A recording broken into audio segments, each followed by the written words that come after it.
Hello friends, HTMLൻ്റെ പുതിയൊരു വീഡിയോയിലേക്ക് എല്ലാവർക്കും സ്വാഗതം. നമ്മൾ ഈ വീഡിയോയിൽ പഠിക്കുന്നത് പലർക്കും ഈ ഫ്രണ്ട് എൻഡ് ഡെവലപ്പേഴ്സ് അല്ലെ ഡിസൈനേഴ്സിനൊക്കെ അല്ലെങ്കിൽ വെബ് ഡെവലപ്പേഴ്സിന് പറ്റുന്ന ഒരു പ്രശ്നമുണ്ട്. തുടക്കക്കാർക്ക് ഈ റേഡിയോ ബട്ടൺ ഉപയോഗിക്കുമ്പോൾ ഉള്ളൊരു പ്രശ്നമാണ്. അപ്പോൾ അതിനുള്ളൊരു സൊല്യൂഷനാണ് നമ്മൾ ഇന്നത്തെ വീഡിയോ. റേഡിയോ ബട്ടൺ ഉപയോഗിക്കുമ്പോൾ സാധാരണയായിട്ട് വരുന്നൊരു പ്രശ്നം, ഇപ്പം നമ്മളിപ്പോൾ ജെൻഡർ അത് സെലക്ട് ചെയ്യുക, മെയിൽ ഫീമെയിൽ എന്ന് സെലക്ട് ചെയ്യണം. ആ കേസിൽ ഇവർ റേഡിയോ ബട്ടൺ വയ്ക്കുമ്പോൾ ചിലപ്പോൾ ഇത് രണ്ടും സെലക്ട് ആയി കിടക്കും. ആദ്യത്തേത് ക്ലിക്ക് ചെയ്തിട്ട് സ്വിച്ച് ചെയ്യുമ്പം ഏതെങ്കിലും ഒന്ന് അറ്റ് എ ടൈം നമ്മൾ സെലക്ട് ആകാൻ പാടുള്ളൂ. അതാണ് നമ്മൾ റേഡിയോ ബട്ടൺ ഉദ്ദേശിക്കുന്നത്. അല്ലെങ്കിൽ അത് ചെക്ക് ബോക്സ് ആയിപ്പോൾ. പക്ഷേ ആ ഒരു ഇഷ്യൂ നമുക്ക് എങ്ങനെ പരിഹരിക്കാം, അങ്ങനത്തെ വരുന്നത് അത് എങ്ങനെയാണ് അതുണ്ടാകുന്നത് എന്നുള്ളൊരു സാഹചര്യം ഞാൻ ഈ വീഡിയോയിൽ കൂടെ കാണിച്ചു തരാം. നമുക്ക് ആദ്യം ഒരു ബോഡി ടാഗിനകത്തൊരു ഫോം ക്രിയേറ്റ് ചെയ്യാം. നമ്മളതിന് ഫോം കൊടുത്ത് ഫോം ക്രിയേറ്റായി. ഇതിനകത്ത് നമുക്ക് ജെൻഡർ എന്ന് പറഞ്ഞൊരു ഇത് വയ്ക്കാം. അതിനകത്ത് നമുക്ക് 2 റേഡിയോ ബട്ടൺ വയ്ക്കാം. ഒന്ന് ഇൻപുട്ട് ടൈപ്പ് റേഡിയോ എന്നാണ് കൊടുക്കേണ്ടത്. ഇതിൻ്റെ വാല്യൂ നമ്മൾ കൊടുക്കുന്നു മെയിൽ. ഇവിടെ നമ്മൾ സാധാരണയായിട്ട് ആൾക്കാർക്ക് കൊടുക്കുന്നത് ഇപ്പോൾ നെയിം എന്ത് ചെയ്യുന്നത് വെച്ചാൽ നെയിമും മെയിലെന്ന് കൊടുക്കും. അങ്ങനെ കൊടുത്ത് ആദ്യം മിസ്റ്റേക്ക് ഉണ്ടാക്കി കാണിച്ചു തരാം. എന്നിട്ട് നമുക്ക് അതിൽ നിന്ന് ഇവിടെ മെയിലെന്ന് എൻ്റർ ചെയ്യുന്നു. അതിനുശേഷം ഇവിടെ ഒരു ബ്രേക്ക് കൊടുക്കാം, താഴോട്ട് വരാൻ വേണ്ടി BR ടാഗ് കൊടുക്കുന്നു. അതിനുശേഷം വീണ്ടും അടുത്തൊരു ഇൻപുട്ട് വയ്ക്കുന്നു. Input type equals radio. Value എന്ന് പറഞ്ഞാൽ ആ ഫീൽഡ് നമ്മൾ സെലക്ട് ചെയ്യുമ്പോൾ നമുക്ക് കിട്ടേണ്ട വാല്യൂ ഇവിടെ ഫീമെയിൽ എന്ന് കൊടുക്കുന്നു. ഇവിടെ നെയിമും ഫീമെയിൽ എന്ന് കൊടുക്കും. ഇതാണ് കോമൺ ആയിട്ട് വരുന്നൊരു ഇഷ്യൂ.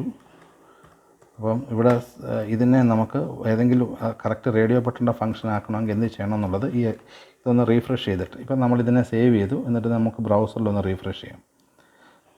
സോ ഇപ്പം നമുക്ക് ജെൻഡർ മെയിൽ ഫീമെയിൽ എന്ന് വന്നിട്ടുണ്ട്. നമുക്ക് ഈ ബ്രേക്ക് ഇവിടെ നിന്ന് മാറ്റി Ctrl+X ഇവിടെ കൊടുക്കാം.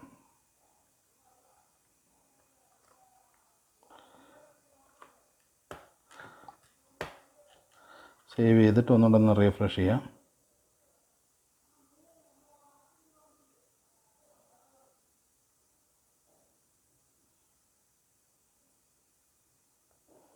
ഇപ്പം നമുക്ക് വന്നിട്ടുണ്ട് ജെൻഡർ മെയിൽ ഫീമെയിൽ. ഇവിടെ നമ്മൾ സെലക്ട് ചെയ്യുമ്പോഴാണ് നമുക്ക് വരുന്ന മിസ്റ്റേക്ക് മനസ്സിലാകുന്നത്. ഇപ്പം ഞാനിവിടെ മെയിൽ സെലക്ട് ചെയ്തു.